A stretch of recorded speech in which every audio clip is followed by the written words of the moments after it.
We need to give truck drivers a break. Let's talk about it.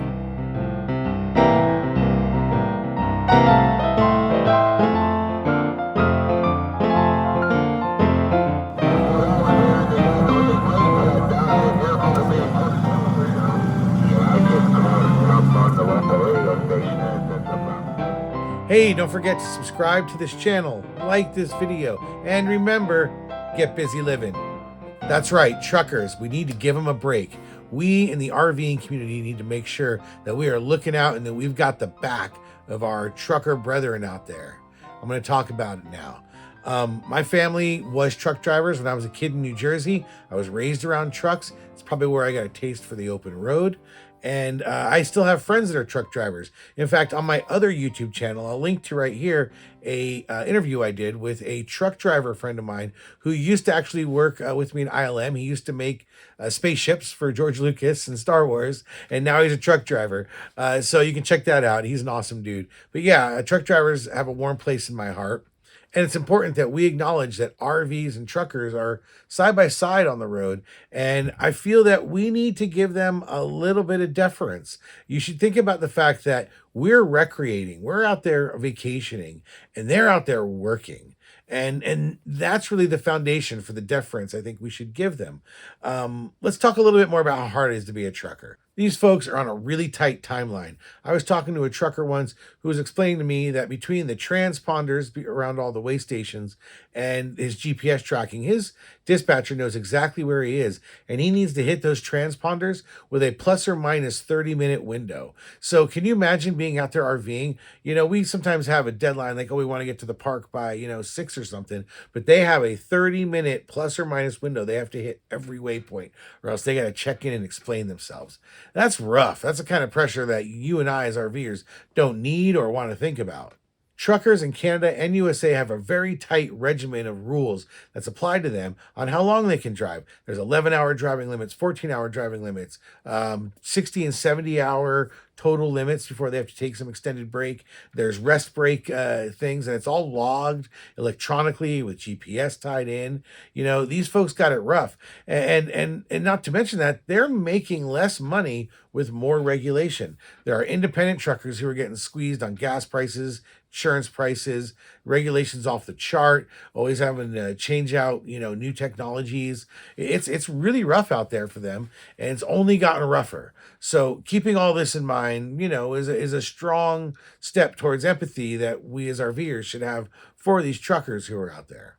Those of us with bigger trailers and those of you with big motorhomes, the whole reason we can drive out there and navigate the roads is because those roads are made for trucks. That's even more true up here in BC and Western Canada and a bit in the Western US, where really all of these freeways and highways and byways are really built to handle trucks. Even the national park services and the places that you go to in national parks, those are getting truck deliveries, right?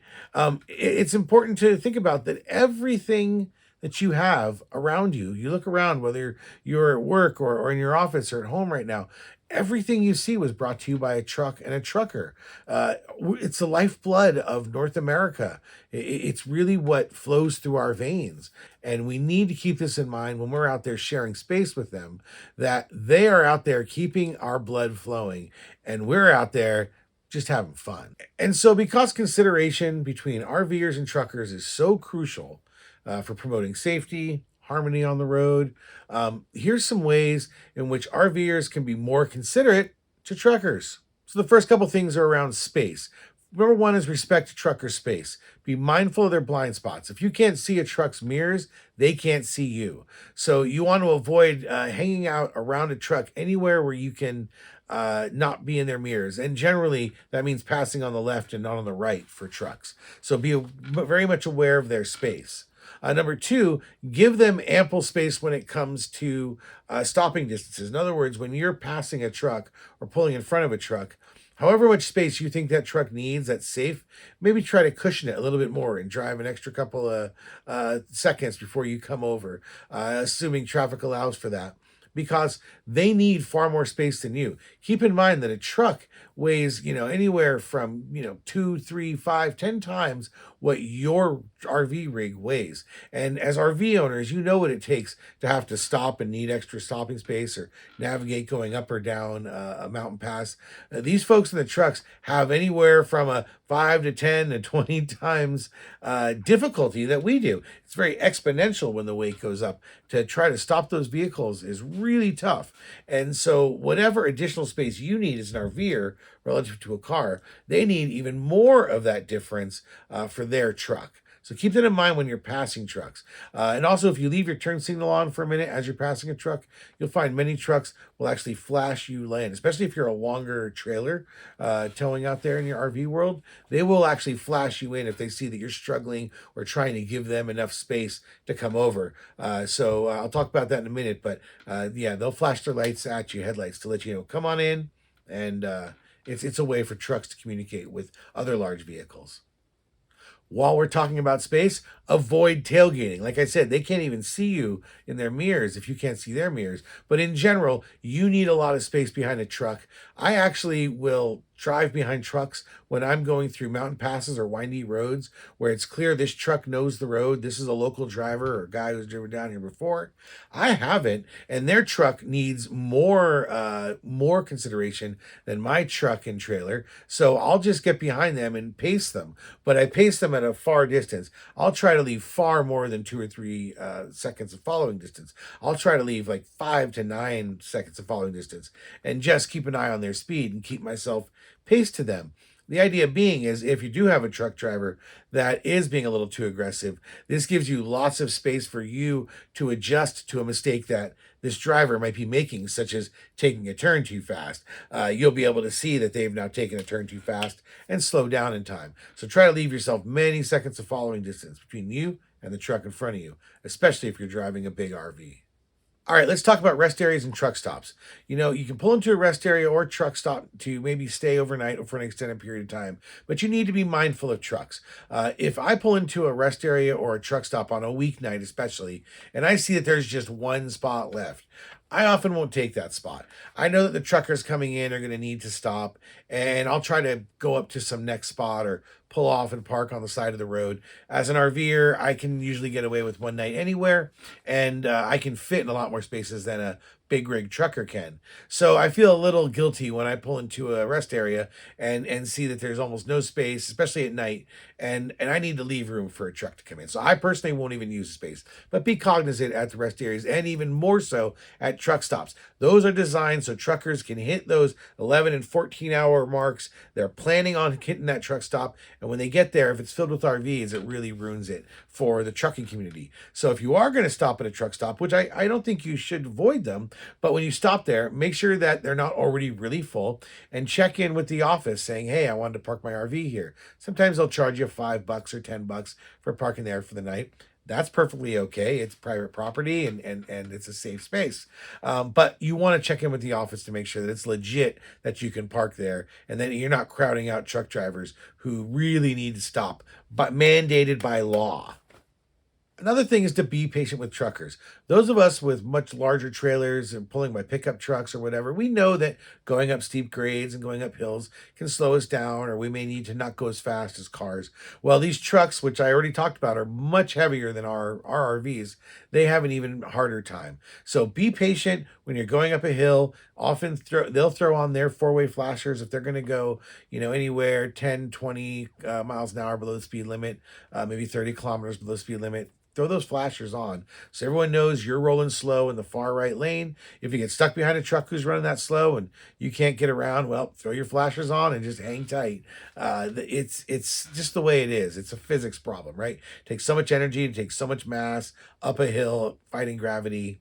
It's just the way it is. Also, when you are interacting with vehicles going up a a steep highway, or you're going slow and trucks are passing you. This leads us to the next one, which is communicate on the road. So obviously you want to use your turn signals and your hazards as appropriate, but there's also communication between you and trucks. Not every trucker really cares, especially if you have a smaller RV. But like I said, when you're passing a truck, if you throw that turn signal on as you're passing the truck and wait until there's enough space, they'll often flash their lights to let you in. And when they do that, you can flash your taillights or flash your hazards, just a couple of blinks, and it lets that driver know a thank you. Thanks for letting me in. You can also do the same thing for trucks. So if you find a truck or a large bus is passing you, you can flash your headlights as they're passing you once you think they're clear enough for your comfort level. I'll let in some trucks a little closer, especially if they're going much faster, because I can, see the road. I feel comfortable with them coming in a little close,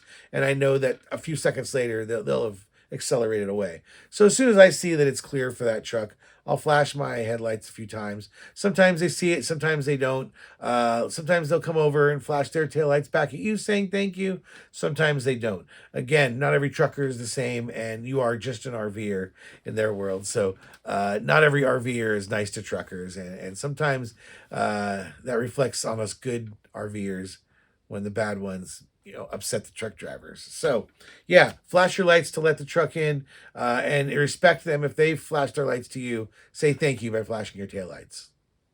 Be mindful of the wind effects. I'll give you two basic examples. One is when you're driving with a broadside wind hitting a truck and you're passing it. So as the broadside wind is hitting a truck and you're passing it, as soon as you pass that truck, that broadside wind's going to hit you and you're going to have to adjust to it. I see people get surprised by that one a bit. And the other one is just the general bow wave effect. So when a truck or a bus is passing you, as they get close to you, you're going to feel your trailer get sucked in a little closer to that vehicle. It's called the bow wave effect. It's not that big of a deal as long as you hold tight and just offset it a little by turning your wheel the other way.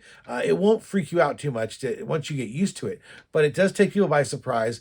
And the faster the vehicle that's passing you and the larger they are, the more you feel it, especially if you're large. So if you have like a 30-foot say travel trailer and you've got a tour bus passing you and they're doing 20 miles an hour faster than you, you're going to feel this tug on your tail end. Again, once you get used to it, it's usually not a big deal. But if you look at this video, I'll link right here, where I was in the Grapevine area of California, a windy pass, in a very, very strong winds on a curve in the dark. And as a truck was next to me, we basically made contact. My trailer tapped his mirror, or his mirror tapped my trailer. I think there was a bit of a dispute there as to who was at fault. But it was clearly related to the fact that we're both driving on a curve in very strong winds, passing each other. These types of things happen. So really watch out for the wind effect. And for this one, I'm going to kind of go back to some of the parking etiquettes, not necessarily about where to park, but observe how trucks park. In other words, trucks often need a lot of space to pull out to deal with getting out of slanted spots at rest areas and such. So as you get out there on the road, try to observe how trucks operate. Maybe watch a video or two on the basics of truck driving. It actually helped me when I watched a few videos on how to back up a tractor trailer, like a full commercial tractor trailer. I got a bunch of great tips that helped me when I back up my travel trailer. Even though it's not a fifth wheel, many principles are the same, such as using the offset to your advantage. And if you don't know what trailer offset is, you should Google that, or maybe I'll do a video on that in the future. And as you do pull in and share space with truckers, you often do have to improvise parking sometimes. It's not always marked that you just have truck parking when you're in downtowns or in various areas. So as you park, make sure that you're allowing for access to driveways and emergency access for emergency vehicles. You do not want to be that big vehicle that's blocking the way for an emergency vehicle. Remember, fire engines and ambulances, they're trucks as well. And so, like I said previously, just educate yourself on the challenges of being a trucker. Get yourself to understand the challenges and limitations that truckers face, the longer stopping distances, the wide turns, the acceleration, the legal pressures put on them to comply with all these laws. And this kind of awareness can really help you share the road with them and share your experience. I love rubbing elbows with the truckers. These folks are salt of the earth folks. Again, they're the ones keeping our country running, and I try to give them deference, a little extra respect, and a little extra berth when I'm out there driving. So by practicing these considerations, RVs can contribute to a safer and more cooperative road experience for both themselves and the truckers. Mutual respect and understanding, they go a long way in fostering a positive atmosphere on the highways, and it's something that we as RVers can help contribute in a positive way. So look out for those truckers, look out for your fellow RVers. Don't let road rage get the best of you. Remember, you can always slow down. If you're going to miss an exit, you can always go to the next one. You know, take it easy out there on the road, everyone. We're out there to have fun. We're out there to recreate. It's right there in the name with the RV, right? It's a recreational vehicle. Relax. We got time. It's always tomorrow. Have a great day. And whether you're going to stay tonight at a rest area, at a truck stop, in somebody's driveway, or a campground, whatever it is, remember to get busy living and just get out there and have fun. Thanks, everyone. Whatever the reason, but they gone through this first zone. Yes, they are. So confused. I'm about to just run right down the dotted line, pick up both. From what I was hearing, they got the late shot down. I didn't hear about it being pushed. Yeah, I just caught it up on the left.